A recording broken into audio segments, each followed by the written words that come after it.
یەکێک لەو پرۆژانەی لە سنووری ئیدارەی سەربەخۆی سۆران تا ئێستا کارکردن تێیدا بەردەوامە پرۆژەی دووسایدی دێڵزیان لە بەردەم زانکۆی سۆران تاوەکو ئەگاتە بەردەم ئیدارەی سەربەخۆی سۆران. ئەو پرۆژەیە لە ساڵی ڕابردوو دروست لە 16/9/2023 بەردی بناغەی دانراوە.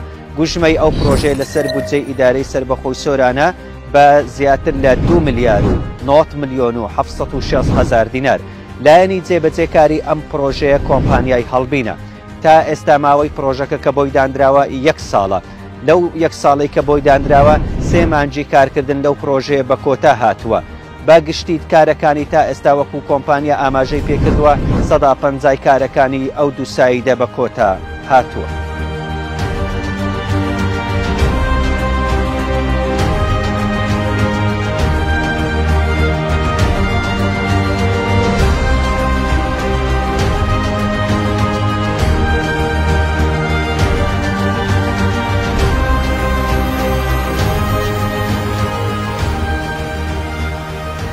کارەکانی ئەو پرۆژێ لە سایدێک 150 تەواو بووە کە پێک دێت لە ئاو ئاوەڕۆ هەروەها تێکەڵە ڕێژکردن لەگەر دیواری پاڵپشت.